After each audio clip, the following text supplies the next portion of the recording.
Hello friends. Welcome to my YouTube channel जहाँ पे हम लोग सीख रहे हैं HTML जो कि एक सिंटैक्टिकल लैंग्वेज है वर्डप्रेस का। तो पिछली बार हम लोग डिस्कस किया था बॉयलर प्लेट में के बारे में और उसका जो टैग होता है, तो टैग के बारे में भी थोड़ा बहुत डिस्कस किया था। तो इसके बाद हम लोग क्लोजिंग टैग ओपनिंग टैग के बारे में कुछ जाना है। तो उसके बाद कुछ डॉक्यूमेंटेशन भी देखा है। तो अभी ये जो वीडियो है, इस वीडियो में हम डिस्कस करेंगे अबाउट हेडिंग। हेडिंग और पैराग्राफ क्या होता है, हेडिंग क्या होता है, हेडिंग हम कैसे यूज़ कर सकते हैं। थोड़ा बहुत एलिमेंट के बारे में जानेंगे, एलिमेंट किसको बोलते हैं, और थोड़ा बहुत एट्रीब्यूट के बारे में जानेंगे, और भी टैग के बारे में और थोड़ा बहुत जानेंगे। तो चलिए हम बेस कोड में चलते हैं। तो यहाँ पे एक काम है कि जो पहले हम लोग पिछले वीडियो में देखा था, तो उसके बारे में थोड़ा बहुत रिवीजन कर लेते हैं। हम लोग जानते हैं पढ़ा था कि डॉक्टर क्या है, स्टेमल क्या है, हीडिंग क्या होता है, मेटा क्या होता है। मेटा के बारे में थोड़ा बहुत जाना था, उससे और भी जानना बाकी है मेटा के बारे में। तो वो थोड़ा धीरे धीरे सामने आ जाएंगे, अभी तक जितना जाना है उतना ही काफ़ी है। उसके बाद में थोड़ा बहुत हम लोग डिस्कस किया था रिलेशनशिप के बारे में, ग्रैंड चाल क्या होता है, चाल क्या होता है, उसके बारे में भी जाना था। तो चलिए हम लोग एक काम करते हैं और एक फाइल बना लेते हैं। इसका नाम हम दे देते हैं heading. Heading dot H T M L. तो इसका जो एक्सटेंशन है उसके बारे में भी हम लोग थोड़ा बहुत डिस्कस किया था। तो वही हम लोग का जो लॉजिकल नोट है उसको हम जो एब्रिविएशन है उसको हम इंटर दे के इंटर करके हम लोग जो बॉयलर प्लेट है, बेसिक जो बॉयलर प्लेट होता है, तो उसको हम एक्सेस कर सकते हैं। उसके बारे में भी बोला था। तो देखिए हमारे सामने बॉयलर प्लेट आ गया। तो यहाँ पे देखिए अगर हम एक हेडिंग ले लेते हैं। यहाँ पे लिखते हैं HTML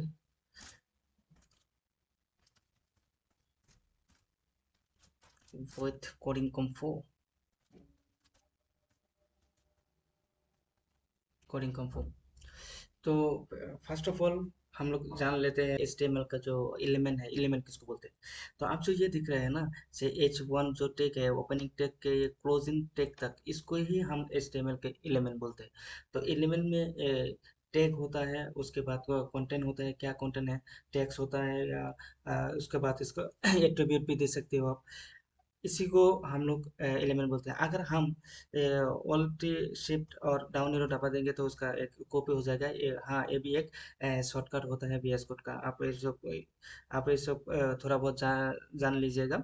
तो VS कोड का बहुत शॉर्टकट होता है जो हम यूज़ करके बहुत टाइम बचा सकते हैं, जो कि बहुत अच्छा, जानना भी बहुत एक्चुअली अच्छा। तो ये जो नेक्स्ट लाइन जो मैंने बनाया है, यहाँ पे अगर हम एक टाइटल दे देंगे, तो टाइटल देने के बाद इसमें अगर हम लिख देंगे कि हेडिंग टू, टू करके लिख लेते हैं।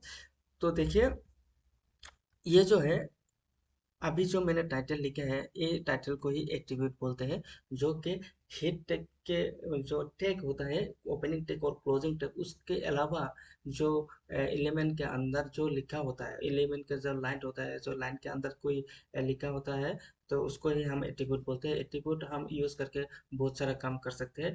जो एट्रीब्यूट होता है बहुत काम का चीज़ है। ये जब आप लोग जावा स्क्रिप्ट पढ़ेंगे तो ये इसका बहुत काम आएगा। ये बेसिकली जो डॉम मैनिपुलेशन है उसमें बहुत काम आता है। हम एट्रीब्यूट यूज़ करके एलिमेंट को स्टोर कर सकते हैं, वेरिएबल को स्टोर कर सकते हैं। तो टैग यूज़ करके वेरिएबल वेरिएबल को स्टोर कर सकते हैं। तो उसमें बहुत सारा काम आता है। तो देखिए अगर इसको हम लाइव टेकिंग करें तो आप लाइव में जा सकते हैं। तो इसका एक एक्सटेंशन जो मैंने दे रखा है, गो लाइव। तो आप भी ये सब दीजिएगा। जो एक्सटेंशन होता है गो लाइव का, ये बहुत अच्छा है। रियल टाइम में आप इसको ट्रैकिंग कर सकते हो। उसके बाद आप ऑल्ट शिफ्ट मार के जो लेफ्ट एरो दबाएंगे तो ये शिफ्ट हो जाता है। और सॉरी, ये जो विंडोज की होता है, विंडोज और लेफ्ट एरो अगर मारेंगे तो ये साइड में हो जाएगा। तो हम इसमें अभी कर सकते हैं। तो एक काम करते हैं, इसको थोड़ा बहुत छोटा कर लेते हैं पहले।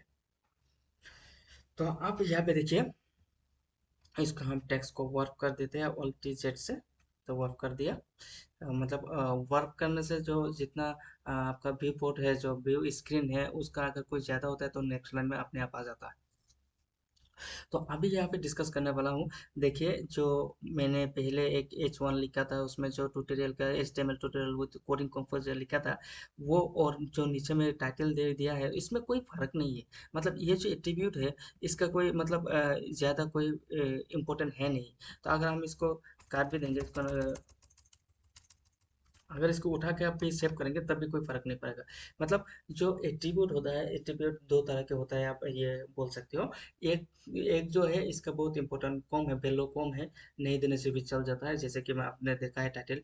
और एक होता है कि बहुत इंपॉर्टेंट है, उस एट्रीब्यूट को देना ही पड़ेगा। जैसे कि आप एक एंकर टैग के बारे में, तो आई मीन एंकर टैग जब आप लिखेंगे, वहाँ पे जो एच रेफ होता है, ये भी एक एट्रीब्यूट होता है, लेकिन ये एच रेफ आप अगर काट देंगे, जैसे कि आप मान लीजिए अगर इसको काट देंगे तो कोई भी काम नहीं बनेगा। ये जो एंकर टैग है, ये इसका वैल्यूलेस हो जाएगा। इससे आप कोई भी लिंक नहीं बना सकते, कोई भी काम नहीं कर सकते।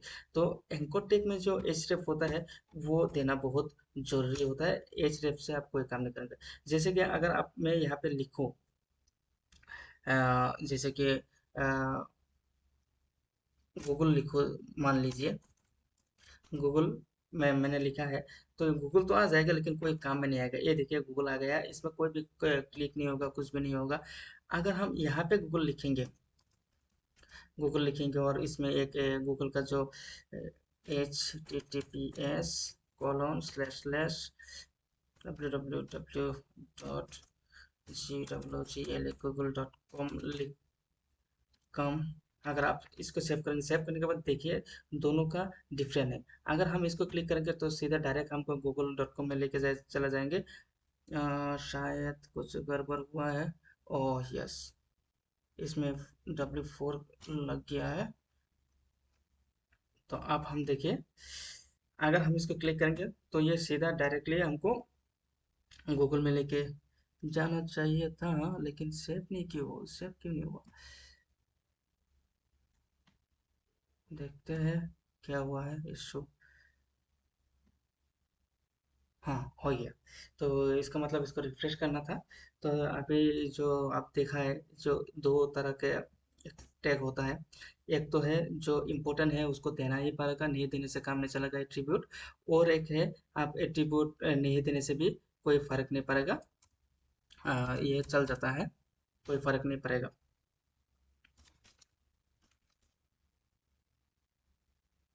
हीटर हीटर टू, तो जो पहले वाला जो टैग एट्रीब्यूट है, इसका कोई ज़्यादा वैल्यू है नहीं। लेकिन यहाँ पे जो एंकर टैग में जो ऐसे एट्रीब्यूट है, ये बहुत ज़्यादा ज़्यादा इम्पोर्टेंट है।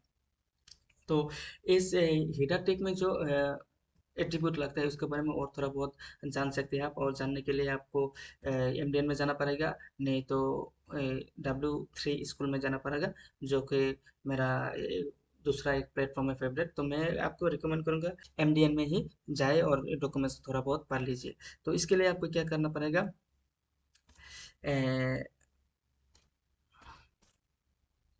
हिट टेक लिख के आप इसको MDN मार के सर्च करेंगे तो यहाँ पे आ जाएगा।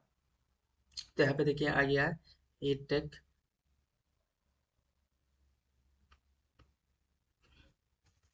H1 करके, देखते हैं शायद डायरेक्टली ही आ जाए।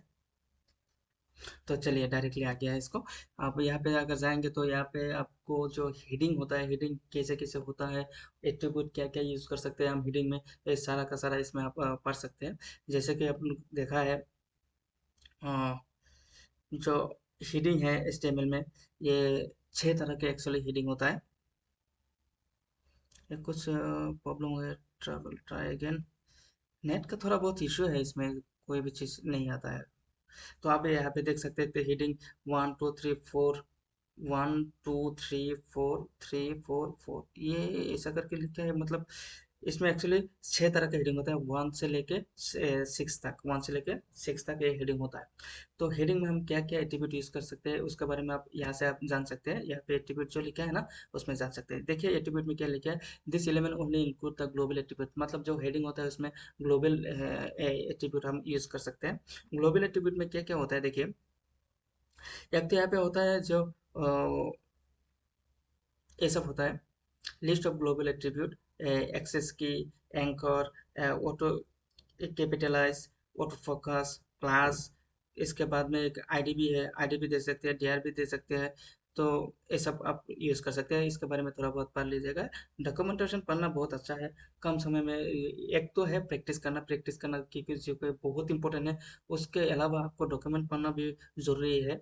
अगर ये जो HTML का जो लैंग्वेज है उसमें डॉक्यूमेंट्स पढ़ना बहुत इंपॉर्टेंट है। अगर एक बार रीडिंग कर लेंगे ना आप, तो कम समय में आपको HTML के बारे में पता चल जाएगा। तो इसके अलावा और एक चीज़ यूज़ कर सकते हैं हम, एट्रीब्यूट ही बोल सकते हैं इसको। जैसे कि क्लास एट्रीब्यूट आप दे सकते हो। यहाँ पे अगर हम इसको उठा के अगर दे दूँ, तो क्लास एट्रीब्यूट भी आप दे सकते हो। क्लास एट्रीब्यूट देने का एक फायदा ये है कि आप एक क्लास जो एट्रीब्यूट है इसको यूज़ करके आप एक्सेस कर सकते हो CSS में। जो ये जो एलिमेंट है ना, इसको आप CSS में एक्सेस कर सकते हो, एक्सेस करके स्टाइल कर सकते हो। तो आप हम इसको, ये तो हो गया है। तो आप जान लेते हैं कि जो हेडिंग है, हीट टैग है, हीट में टैग कितना है और क्या क्या है। तो इसको हम क्या करेंगे, ये तो हो गया। तो मेरा जो लाइफ है वो लाइफ को ले आते हैं। तो यहाँ पे देखिए हेडिंग H1 कैसा होता है। तो एक HEADING हेडिंग वन। देखिए हेडिंग वन अगर सेव कर लेंगे तो यहाँ पे आ गया, कुछ बड़ा होके आ गया है। उसके बाद अगर हम यहाँ पे कर लेंगे और एक और दो तीन चार, तो हम यहाँ पे इसको एडिट कर लेते हैं। हमको यहाँ से पता चल जाएगा जो हेडिंग वन कैसे दिखता है, हेडिंग टू कैसे दिखता है और कब यूज करना चाहिए, ये सब। तो फटाफट इसको बना लेते हैं। मेरे ख्याल से आप लोग भी साथ में प्रैक्टिस कीजिएगा, तो प्रैक्टिस करना बहुत अच्छा है, आपको भी पता चलेगा। ओ हाँ, और एक बात बता दो आपको, ये जो हेडिंग है ये मैक्सिमम थ्री थ्री तक ही यूज़ होता है। थ्री या मैक्स फोर तक ही यूज़ होता है। फाइव सिक्स जो है वो वैसे आजकल ज़्यादा यूज़ ही नहीं होता है। मतलब बहुत कम यूज़ होता है, बहुत कम करके यूज़ होता है। और एक चाहिए होगा, ये होगा heading six,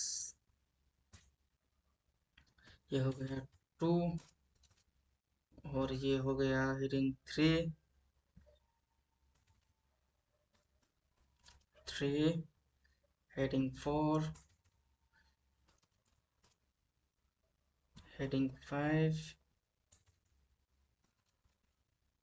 and heading six.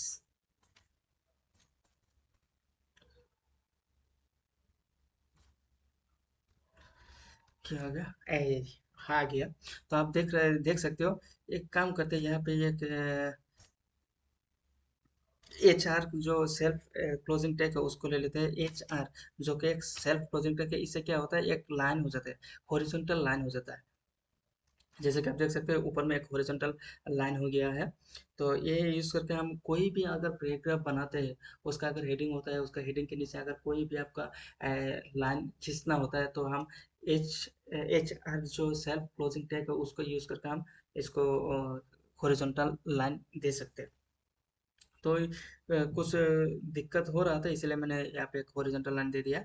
तो आप देख सकते हैं यहाँ पे हेडिंग का जो मामला है, यहाँ पे वन से लेकर सिक्स तक है। जो सिक्स होता है ये सबसे छोटा होता है, जो आप देख सकते हो बहुत छोटा है। ये शायद आजकल कोई काम में लगता ही नहीं है, इसे फाइव और सिक्स का कोई काम इससे ज़्यादा होता नहीं है।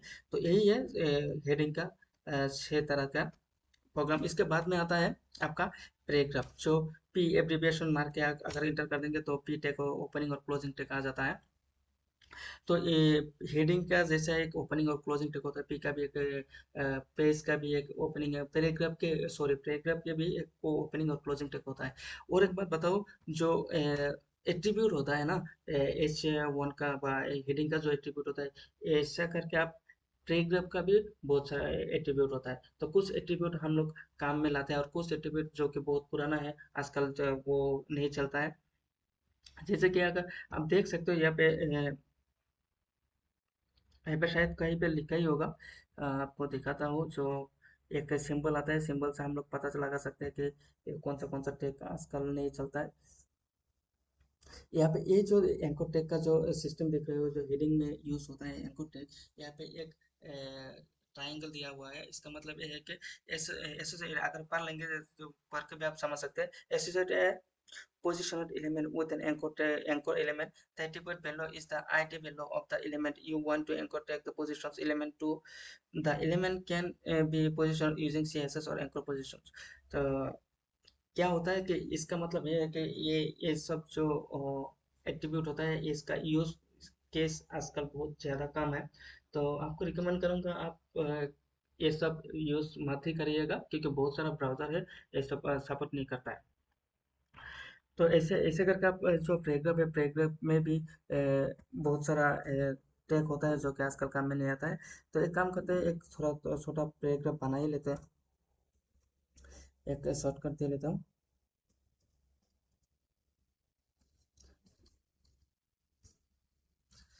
तो यहाँ पे देखिए, ये जो हो गया पैराग्राफ, इसको अगर हम सेव करेंगे, चलिए वो मैं कहाँ पे है, आ जाओ।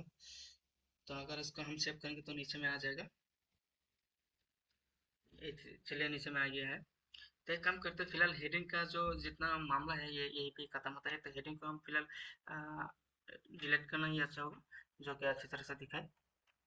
तो ये देखिए पैराग्राफ, ये जो होता है पैराग्राफ, अगर हम इसको कोई भी अगर चाहे तो लाइन ब्रेक करना, तो अगर हम ऐसे करके सिंगल करके लाइन ब्रेक कर देंगे तो यहाँ पे तो कोडिंग में लाइन ब्रेक हो जाता है, लेकिन जो रियल में एचटीएमएल का जो पेज होता है, जो यूआई यूएक्स यूआई जो पेज होता है, उसमें कोई भी डिफरेंट नहीं होता है या लाइन ब्रेक नहीं होता है। तो इसके लिए हमको क्या करना पड़ता है, एक सेल्फ कोचिंग जो टैग होता है, बीआर टैग, जो लाइन ब्रेक बोलते हैं, इसको लाइन ब्रेक भी बोल सकते हो, वो टैग यूज करके हमको लाइन ब्रेक करना होता है।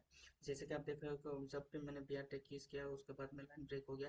अगर हम इसमें भी कर सकते हैं, इसमें भी दे सकते हो, ये भी देखिए, और फिर से लाइन ब्रेक हो गया। तो आप जितना चाहे इतना लाइन ब्रेक कर सकते हो, कोई दिक्कत है नहीं इसमें। तो और एक बात है, यहाँ पे एक अगर पार्टिकुलर कोई भी पार्टिकुलर सेंटेंस या कोई भी पार्टिकुलर आप वर्ड को अगर आप स्टाइल करना चाहते हो, जैसे कि बल्ब टेट, अगर हम इसको कोई भी स्टाइल करना चाहता हूँ, तो इसको हम स्पान के एक टैग होता है जो कि इसका ओपनिंग और क्लोजिंग टैग दोनों ही होता है। तो इसके अंदर अगर हम ये वर्ड लिख लेंगे ना, उसके बाद हम इसको कोई किसी भी तरह से आप स्टाइल कर सकते हो। या गया स्टाइल का तीन तरह का स्टाइल होता है। एक तो होता है एक्सटर्नल स्टाइल शीट, और एक होता है इंटरनल स्टाइल शीट, और एक होता है इनलाइन स्टाइल शीट। तो हम यहाँ पे इनलाइन स्टाइल शीट यूज करके हम इसको स्टाइल दे सकते हैं। स्टाइल मतलब होता है सीएसएस का जो कोड होता है उसका ऐड करना। तो यहाँ पे एक एट्रीब्यूट होता है स्टाइल बोल के, एक एट्रीब्यूट होता है, इसको हम देके इसको स्टाइल कर सकते हैं। जैसे कि अगर मैं चाहूँ तो इसको कुछ इसका जो पिक्सल है कुछ बड़ा बना दो इसके, तो हम इसको बड़ा भी बना सकता हूँ। फॉन्ट साइज जो कि, अबे क्या होता है फॉन्ट साइज, अगर हम इसको 30 पिक्सल कर दूं, अगर इसको सेव कर दूं, तो देखिए बड़ा हो गया। तो हम जो स्पान टैग है, स्पान टैग बहुत सारा काम में आता है।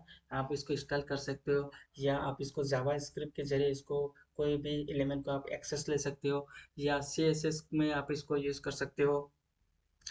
तो ये हो गया आपका पैराग्राफ का जो फंडा है, जो काम है, ये हो गया पैराग्राफ का काम। ये इसके बाद आप पैराग्राफ में भी एक क्लास बोल के एक एट्रीब्यूट यूज कर सकते हो, जो कि आजकल क्लास का जो क्लास एक एट्रीब्यूट होता है, आईडी भी एक एट्रीब्यूट होता है। और एक बात आपको बताना चाहता हूँ, अगर आप कोई भी लाइन को, कोई भी टेक्स्ट को अगर मैन्युअली अगर आप सिस्टम कर सकते हो, तो ये डायरेक्टली नहीं होता है। एचटीएमएल में ये सब नहीं होता है। जैसे कि आप मान लीजिए, अगर पी टेक आपको यूज करके यहाँ पे कुछ आप लाइन लिखा है, जैसे कि लाइन 1,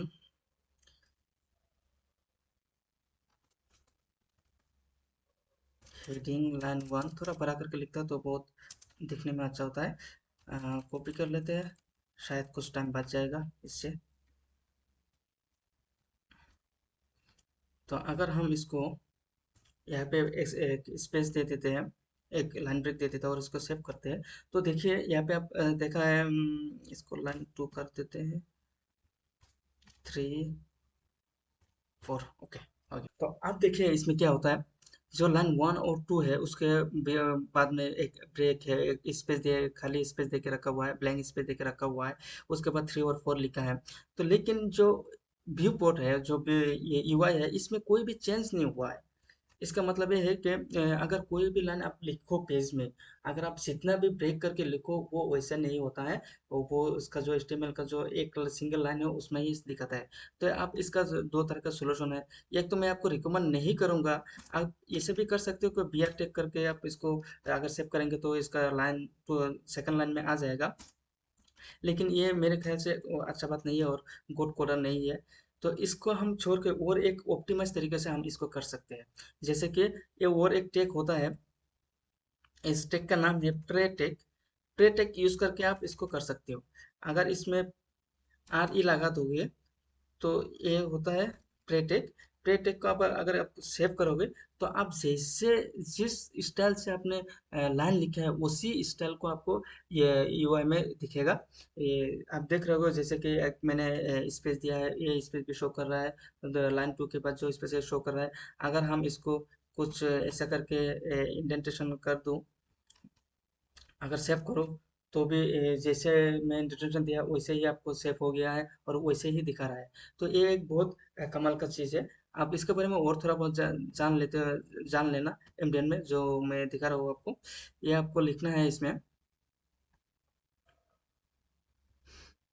चलो हीटर तो है नहीं, तो इसमें ही दे देते हैं। इसमें लिखना है प्रेटेक। प्रेटेक अगर लिखोगे तो ये इसका यूज़ कैसे आ जाएगा, इसमें इसका क्या काम है क्या नहीं है, हम कैसे यूज़ कर सकते हैं। तो मैक्सिमम ये क्या होता है, जो आप लोग पोएम लिखते हैं, पोएम पोएम में ये इंडेंटेशन का बहुत ज़रूरत होता है। तो पोएम लिखने के लिए आपको ये जो चाहिए होता है, आप देख सकते हो। तो एचटीएमएल में जो प्रेटेक यूज़ किया है, उसके बाद क्या क्या स्टाइल बना दिया है, जैसे एचटीएमएल में लिखा है वैसे ही आउटपुट हुआ है। जैसे इनपुट किया है एचटीएमएल में कोड कोड में, ऐसे ही सेम टू सेम आउटपुट हुआ है। तो इसका बहुत अच्छा काम है। तो इसका एट्रीब्यूट भी होता है। एट्रीब्यूट में क्या क्या है आप देख सकते हो, वॉइड है, वर्ब है। तो इसके बाद में और कुछ देख सकते हो ये एट्रीब्यूट में। तो यहाँ पे एक बात आप नोटिस किया है, शायद कोई कोई नोटिस किया ही होगा। यहाँ पे डिलीट हो रही वो जो इरर सीन है, साइन है, आप इसको ये बोल सकते हो ट्रायंगल है। तो यहाँ पे एक डिलीट और एरर साइन दिया है। इसका मतलब ये है कि ये जो वॉइड और वर्ब ट्रैक है वो प्री ट्रैक में यूज आजकल नहीं होता है। हाँ, अगर आप यूज कर सकते हो लेकिन ये बहुत ज्यादातर ब्राउजर में आजकल सपोर्ट नहीं करेगा। तो मैं आपको रिकमेंड करूंगा ये मत ही यूज कीजिएगा ये सब। और इसके थोड़ा बहुत और जान लीजिएगा इसके बारे में। तो चले चलते हैं फिर से बीएस कोड में। तो हमारा डॉक्यूमेंट्स ये है, इसको हम साइड कर लेते हैं, भाई साइड हो जाओ। तो अब आप देख ही सकते हो कि यहाँ पे प्रेटेक है। प्रेटेक के अंदर ऐसे हम कर सकते हैं। और एक बात आपको बताना ही भूल गया, आप एक काम कर सकते हो। अगर कोई भी लाइन में कोई भी लाइन में अगर कुछ इम्पोर्टेंट देना है तो आई बोल के भी दे सकते हो। ये भी एक टैग होता है, लेकिन इसका ओपनिंग और क्लोजिंग टैग दोनों ही होता है। जैसे कि अगर मैं चाहूँ जे डॉलर जो वर्ड है उसको हम कुछ स्टाइल करना चाहते हैं, इम्पोर्टेंट देना चाहते हो, तो आई टैग एक है, उसको हम यूज करके इसको दे सकते हैं। अगर हम सेव करेंगे तो देखिए आई टेक का मतलब होता है इसका टाइल, जो इटालियन स्टाइल होता है वो हो गया है। तो डोरे जो है उसका कुछ स्टाइल चेंज हो गया, तो इसे भी हम यूज कर सकते हैं। इसके अलावा भी और बहुत सारे टैग है, जैसे कि D tag, emphasis tag, sub tag, del tag, mark tag. इसके बारे में हम अगले वीडियो में डिस्कस करने वाला है। टैग यूज कर सकते हैं एक इस पेज के अंदर या एक पैराग्राफ के अंदर। तो आज के ये जो वीडियो है, इसके आज का वीडियो में इतना ही। एक काम कर लेते हैं, उसका एक रिविजन कर लेते हैं। आज हम लोग ने क्या क्या सीखा है। आज हम लोग सीखा है एचटीएमएल के जो हेडिंग होता है, हेडिंग के बारे में सीखा है, थोड़ा बहुत जाना है। उसके बाद पीटेक के बारे में जाना है। कुछ थोड़ा बहुत एट्रीब्यूट के बारे में जाना है। और उसके बाद कुछ एट्रीब्यूट का जो कैटेगरी होता है उसके बारे में भी जाना है। प्रीटेक क्या होता है, कैसे यूज कर सकते हैं, और मतलब हम जो इंडेंटेशन का जो सिस्टम है उसका हम कैसे कर सकते हैं। खुद का इंडेंटेशन कैसे दे सकते हैं इसके बारे में भी जाना है, और थोड़ा बहुत स्पेन टेक है उसके बारे में भी कुछ जाना है, बी आर टेक के बारे में भी जाना है, और एक टेक के बारे में जाना है जो कि एच आर टेक होता है, सेल्फ कोचिंग टेक, उसके बारे में भी जाना है, जो कि एक हॉरिजॉन्टल लाइन खींचता है कोई भी पैराग्राफ में। तो आज का वीडियो में इतना ही, बना रहेगा हमारे साथ। और एक बात, आपके पास ये रिक्वेस्ट है, मान लीजिए आपको तो कोई पैसे नहीं लगेगा, आप जरा सब्सक्राइब कीजिएगा और शेयर कीजिएगा, तो यही आशा है। तो आज का वीडियो में इतना ही, तो मिलते हैं अगले वीडियो में। तो अभी के लिए फिलहाल गुड बाय।